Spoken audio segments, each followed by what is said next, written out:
Hey everyone, I'm Scott Keys from Wildlife Inspired. Down on the bottom, you can find my social media contacts, SKeys Images, and my website, skeysimages.com. Today, I am going to show you a bunch of ways to sharpen your wildlife photographs, or any photograph for that matter. So stay tuned.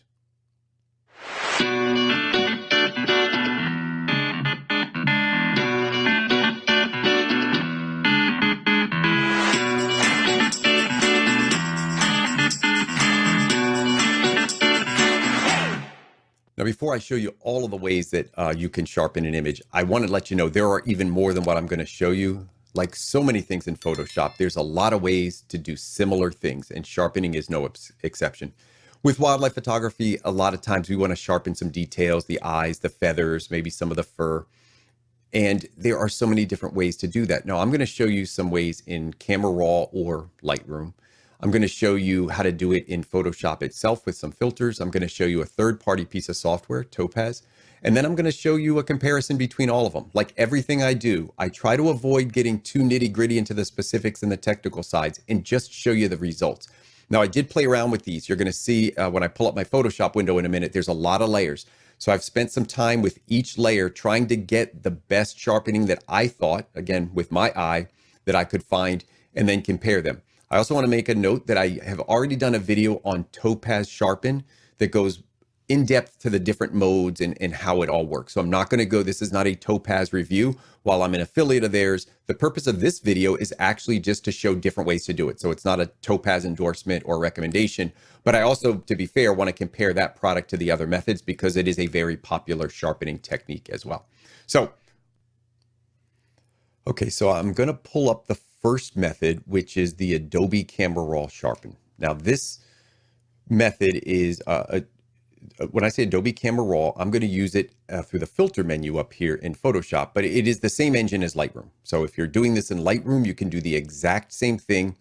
And this is going to be what we would call an input sharpen versus an output sharpen. Let me open the filter and I'll just quickly show you what that means. And again, I'm trying not to get into too much technical detail with all this one. I just want to show you the images and what they look like before and after. But with the sharpen slider here, it's located under detail. So you see the detail there. If you take this, let me zoom in, get a little sharpening on here. A lot of people will just do this by eyeball, and there's certainly nothing wrong with that. You can adjust the radius. Normally radius, if you're just doing, sharpening would be between 1 and 3, and then you're going to play with this sharpening slider till it looks great. The method I want to show you is a little bit different, and we're going to take detail to 100 and radius to 0.5, and we're stretching them out the opposite directions. And this is, if you Google deconvolution sharpening, you'll see videos on this as well. I wanted to do this because Smart Sharpen actually is the other filter we're going to use, and that takes the details down on this side of the slider. So if I do that, it's going to essentially look like the Smart Sharpen filter.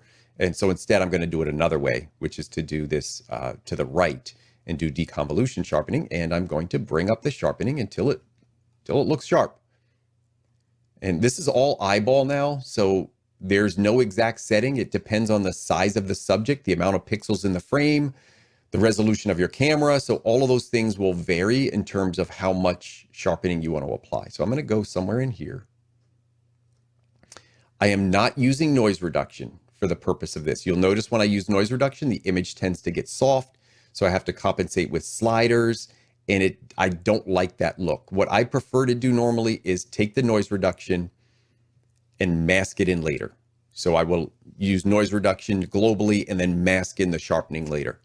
I am not, for the purpose of this video, going to do that. I'm just going to sharpen the image. Now, the downside, one of the downsides of the 3 sharpenings that I'm going to show you in Photoshop and Camera Raw is that they do everything globally. So when you sharpen, you're not just sharpening the bird, you're sharpening everything. Now, there is something called masking, which will attempt to find those edges. And so you can certainly play around with that, or you can mask in Photoshop. But again, for the purpose of this, apples to apples, I'm just running it on the whole image and looking kind of at the eye and the feather details up in here to determine if what looks best for sharpening this subject.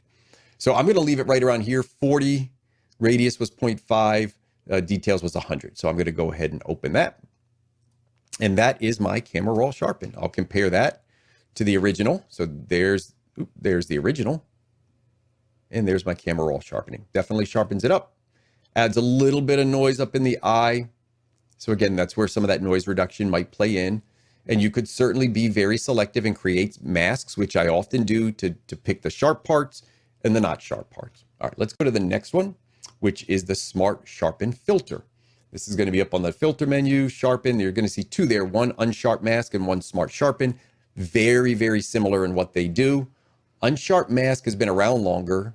Most people have gone to Smart Sharpen because it gives you more options.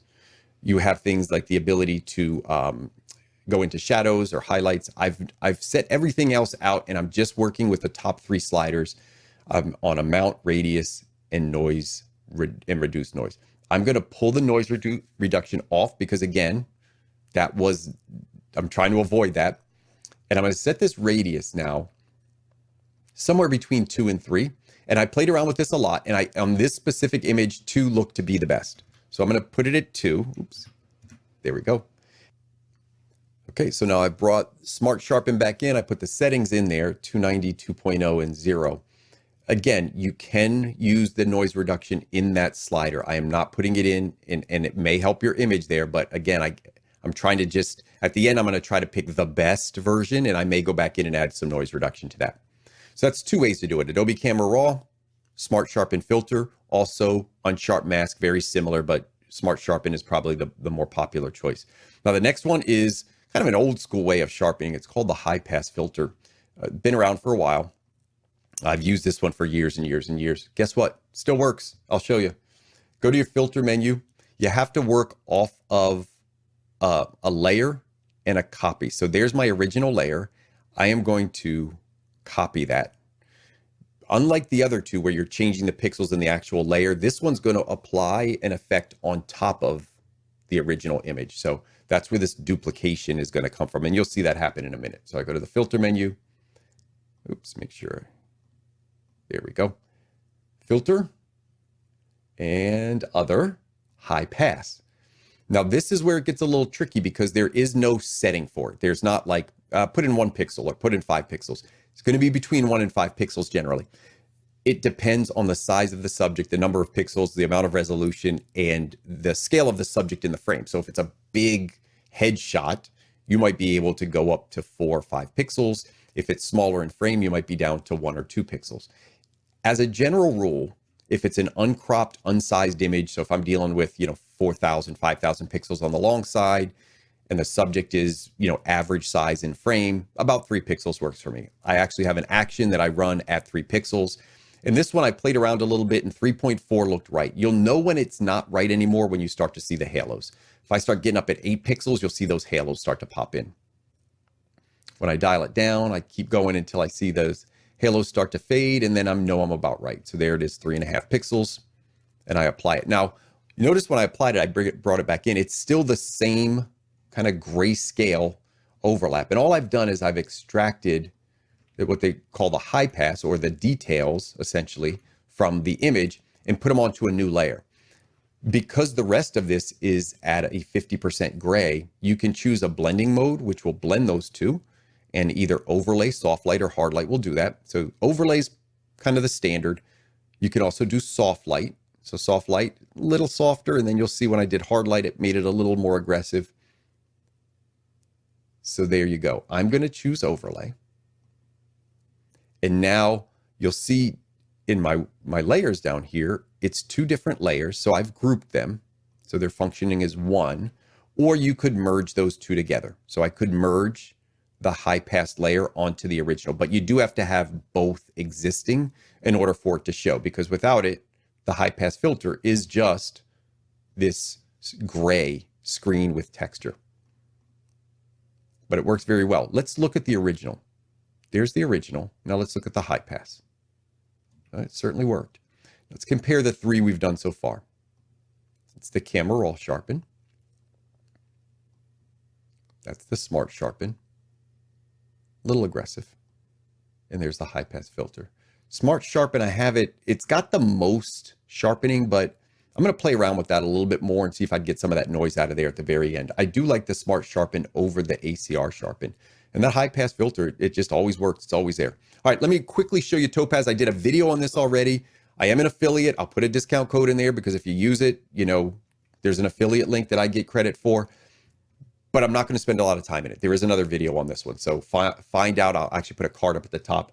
Find that video on Topaz Denoise and Topaz Sharpen. And this one, I'm going to just do Sharpen. I'm going to do it very, very quickly since I've already done videos on this and just show you a couple things I like about this product is one, it gives you a comparison view. I've already kind of got these settings dialed in.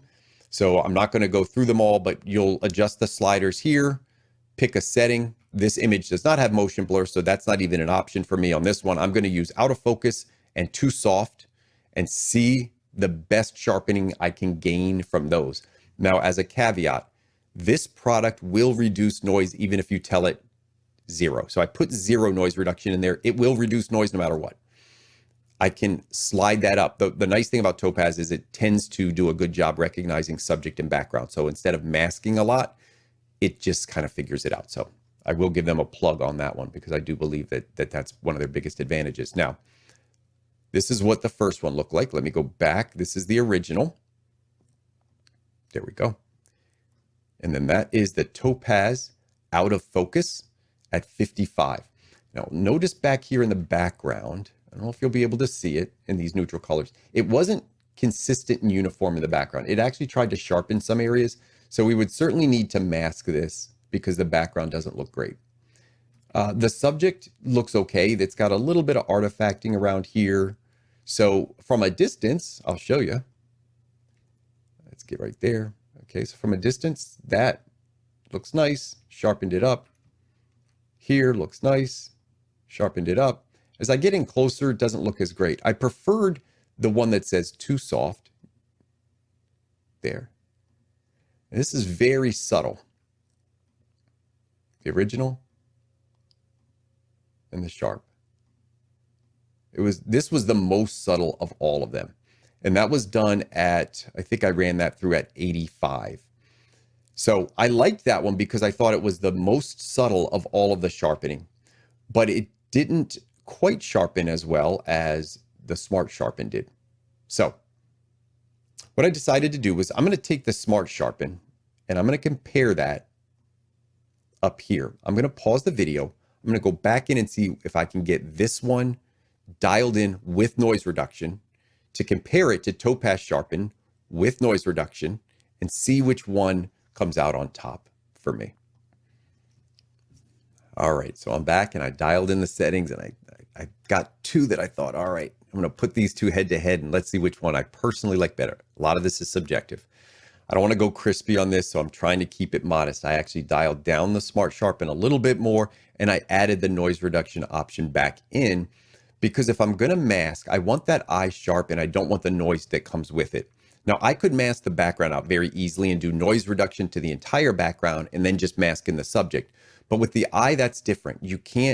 I can't mask in sharpness and noise reduction in the same thing. So here's where I did add the slider for noise reduction back in. And Smart Sharpen, there we go.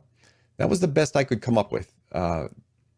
I dialed it in, I think it was 200 on the top at 2 pixels with a 40 on the noise reduction. So 200, 2.0, 40. And then I compared that to Sharpen AI out of focus at 100% with 40% noise reduction on that. And there's where I came up with. So that's the Topaz. That's the Smart Sharpen.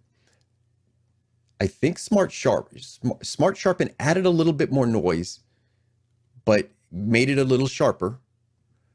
So then what I did is I said, if I'm really going for the best, let me try this. Because I didn't have a lot of noise in here. I could use a little more sharpening. Let me try the high pass filter on top of Sharpen. So now I doubled them up. And with this, the advantage is I also have the high pass filter with an opacity slider. So if I can dial this now and really get it exactly where I want it. So if I wanted to add, if Topaz didn't give me enough, I could just pop a little bit more on top. And let's compare this. So here's Smart Sharpen. And there's Topaz with the high pass filter. it is probably, if one person's going to look and say one looks better, one's going to look and say the other one looks better. I don't think there's that much of a difference. So I will now what I'm going to do is take screenshots. I'm going to take all of the products and put them on one screenshot, and we'll compare them right now. So here they go.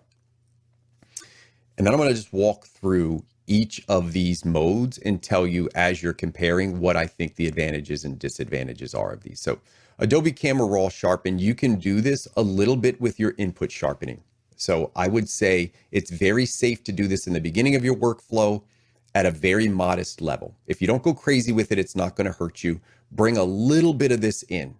It doesn't mean that's where you're going to end, but you bring a little bit of this in at the beginning of the process. You did notice it added a little bit of noise around the eyes, and I wasn't a huge fan of that. So if I dial that back a little bit and just add a little bit of that, I'll probably be in good shape. Smart Sharpen, I like. I think it's got a lot of flexibility. There's a lot of sliders in there, and it certainly does a very good job. It's a very global sharpening, so it does it everywhere. So you may need to use a little bit of noise reduction back in there, or more importantly, you may need to mask it in at the end of the process. I love the high pass filter. It's easy to use, very simple. You can run it in an action. Just make sure that you're changing the pixel size based off of the size of your pixel. If you're using high pass, use this on the output side. So resize it, then run the high pass filter, and you will notice you will have to change your pixel sizes. When I print to the web, I print at 1500 pixels, and I use this high pass filter at the very, very end. And if it's too strong, I can use the opacity slider to push that down. Topaz products I like very much. I would say the too soft on this one was the best. I thought the out of focus did a little bit too much, but too soft worked really, really well. And because I wanted to pop it a little bit, double it up with the high pass filter, and I think that one gave me the best possible sharpening. Let me show you side by side just the two final. This was Smart Sharpen on the left versus Topaz high pass with the high pass filter on the right. Now I am going to pull this back real quick. So with the Smart Sharpen, the best that I could get, you know, again, it's all subjective, but the best I thought I could get with this. If I leave that up on the screen now, I want to show you one other option, and that is Denoise AI is not a sharpening product, but it sharpens.